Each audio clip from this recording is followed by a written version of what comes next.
Je sais que beaucoup de reportages sont faits ces temps-ci sur le sujet, mais j'avais le goût d'en faire une moi aussi, tout en simplifiant ce temps si précieux et important de cette élection très protocolaire. Bonne écoute. Chaque fois qu'un pape rend son âme à Dieu, un événement d'une portée spirituelle et historique se prépare dans le plus grand silence du Vatican. Le monde retient son souffle, les fidèles prient, les regards se tournent vers Rome, où se trame l'un des rites les plus solennels et mystérieux de l'Église catholique, le conclave.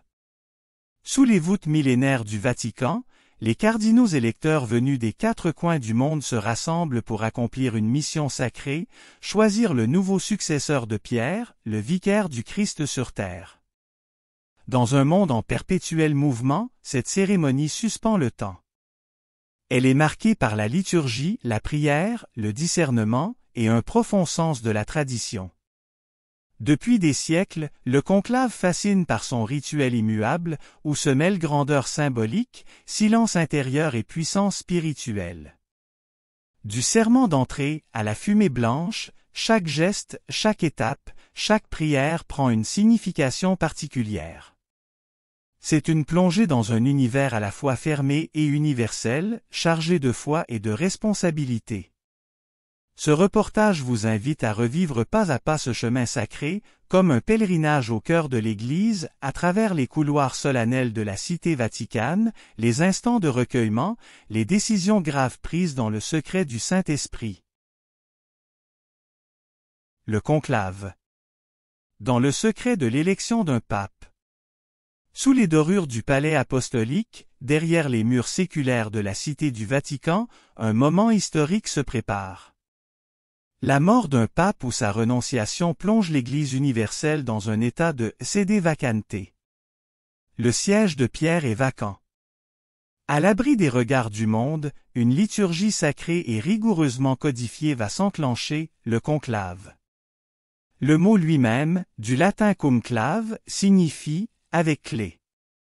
Et c'est bien ce que vivent les cardinaux appelés à élire le successeur de Pierre, un enfermement dans le silence, la prière et le discernement, à huis clos, dans une atmosphère lourde d'enjeux spirituels et pastoraux.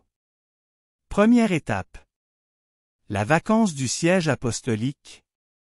L'entrée dans le temps du conclave lorsque le pape meurt ou renonce, un nouveau chapitre s'ouvre dans l'histoire de l'Église. Le siège de Pierre est vacant. C'est le début du temps de la sede vacante. À cet instant, toutes les fonctions personnelles du pape cessent. Plus de bénédictions, plus de décisions majeures. L'Église entre dans un temps d'attente et de recueillement. Le rôle du camerlingue. Le cardinal camerlingue prend la direction de l'administration courante du Vatican. Il appose le sceau sur les appartements pontificaux, supervise l'inventaire des biens personnels du pape défunt ou renonçant, et organise les funérailles si nécessaire. Durant cette période, aucune autorité nouvelle ne peut être nommée, aucun changement doctrinal ou hiérarchique ne peut être validé. L'Église se met en état de pause institutionnelle, mais pas spirituelle. Deuxième étape. Les préparatifs. Entre deuil, prière et congrégation. Le deuil du pape. Pendant 9 jours consécutifs, la neuvaine des funérailles, des messes solennelles sont célébrées pour le repos de l'âme du pape défunt. Le peuple se rassemble en grand nombre sur la place Saint-Pierre. Le monde catholique est en deuil. L'arrivée des cardinaux électeurs. Les cardinaux ayant moins de 80 ans sont appelés à Rome. Ils viennent des 5 continents. Les plus jeunes sont évêques depuis peu, d'autres ont déjà participé à 1 ou 2 conclaves. Certains sont familiers des rouages du Vatican, d'autres viennent de diocèses reculés. Ils logent à la maison Sainte-Marthe, résidence moderne située dans l'enceinte du Vatican, à 2 pas de la basilique Saint-Pierre. C'est là qu'ils mangeront, dormiront, prieront, mais ne parleront pas à la presse. Les congrégations générales. Avant l'enfermement du conclave, les cardinaux se réunissent chaque jour. Ils dressent un état des lieux de l'Église, défis pastoraux, crises, espoirs, attentes des fidèles. Ces échanges sont parfois sobres, parfois intenses. Des voix se lèvent pour demander un pape réformateur. D'autres appellent à la continuité. C'est le temps du discernement collectif. Troisième étape. L'ouverture du conclave. La marche vers la chapelle Sixtine. Lorsque tout est prêt, les cardinaux sont appelés à entrer en conclave. La cérémonie commence dans la basilique Saint-Pierre par la messe Pro Eligendo Pontifice, pour l'élection du pontife. Le cardinal doyen y prononce une homélie forte appelant à l'écoute de l'Esprit Saint. Ensuite, les cardinaux se rendent en procession, revêtus de la chape rouge, vers la chapelle Sixtine, cœur battant du conclave. Ils chantent les litanies des saints. Les fresques de Michel-Ange les enveloppent, la création du monde les surplombe, le jugement dernier les regarde. Ils prêtent alors un serment solennel de secret, main sur l'Évangile, promettant de ne jamais révéler rien de ce qui se passera pendant le conclave. L'expulsion des étrangers, extra omnes. Une fois les cardinaux à l'intérieur, le maître des célébrations prononce la formule redoutée, extra omnes, ce qui veut dire « tous dehors ». Les assistants quittent la pièce. Les portes sont fermées. Le silence devient total. Le conclave commence. Quatrième étape. Les scrutins, élection par discernement. Le rythme quotidien. Chaque jour commence par la messe. Ensuite, 2 votes sont organisés le matin, 2 l'après-midi, sauf le premier jour où un seul vote peut avoir lieu. Voici comment chaque vote se déroule. Remise du bulletin, chaque cardinal reçoit un feuillet sur lequel il inscrit lisiblement le nom d'un seul candidat. Serment personnel. En s'avançant vers l'urne, il dit à haute voix. Je prends à témoin le Christ Seigneur qui me jugera, que je donne ma voix à celui que, devant Dieu, je pense devoir être élu. Il plie le bulletin et le place dans l'urne centrale. Le dépouillement des votes. 3 scrutateurs tirés au sort comptent les bulletins, les ouvrent, les lisent à voix haute et les notent. Si le nombre de bulletins n'est pas égal au nombre de votants, le vote est nul. Sinon, le décompte est effectué. Il faut 2/3 des voix pour qu'un cardinal soit élu. Cinquième étape. Les fumées, entre attente et espérance. À la fin de chaque tour de scrutin, les bulletins sont brûlés dans un poêle spécial.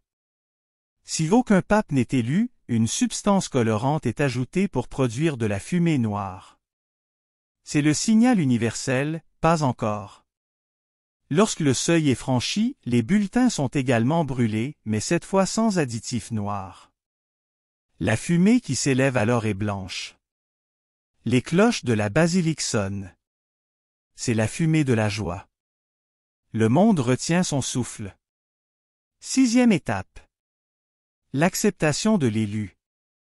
Dans la chapelle Sixtine, le doyen du collège se tourne vers le cardinal qui a obtenu les voix requises. Il lui demande « Acceptes-tu ton élection canonique comme souverain pontife ?» S'il répond « Accepto », alors l'élection est valide. Le nouveau pape choisit alors son nom pontifical. Par ce simple mot, il donne une orientation à son pontificat, un François, en hommage à Assise, un Jean-Paul, pour l'héritage spirituel. Septième étape. La transformation intérieure. La chambre des larmes. L'élu est conduit à une petite pièce attenante, la sacristie des larmes. Là, des soutanes blanches de différentes tailles l'attendent. Beaucoup de cardinaux, bouleversés par le poids soudain de cette charge, y versent leurs premières larmes de pape. Il revêt l'habit blanc. Un nouveau visage apparaît, une nouvelle mission commence. Le monde ne le sait pas encore, mais un pasteur a été donné à l'Église. Huitième étape. L'annonce au peuple. Habemus Papam. La nouvelle est communiquée à l'extérieur. Le cardinal protodiacre, vêtu de blanc et d'or, monte sur le balcon central de la basilique Saint-Pierre. Devant une place noire de monde, il proclame avec emphase « Annuncio, vobis, gaudium, Magnum. Habemus Papam. Il révèle le prénom du cardinal élu, puis son nom de pape. La foule acclame. Le monde entier retient son souffle. Le nouveau pape apparaît, ému, parfois vacillant. Il s'avance lentement et s'adresse à l'humanité entière. Il donne sa première bénédiction, Urbi et Orbi, à la ville et au monde. La clameur retentit. Le conclave est terminé. C'est l'aboutissement d'un processus à la fois humain et spirituel, où l'Église, guidée par l'Esprit Saint, s'est réunie pour discerner qui portera désormais le poids de la barque de Pierre. Le conclave, dans sa profondeur et sa simplicité rituelle, rappelle que l'Église catholique puise sa force dans la fidélité, la prière et la collégialité. Il est le témoignage vivant de sa capacité à se renouveler dans la continuité, à choisir un pasteur pour guider le peuple de Dieu au cœur d'un monde en quête de sens. Ce moment n'est pas seulement une élection. Il est un acte de foi, un passage de témoin dans l'histoire, une manifestation visible de l'invisible.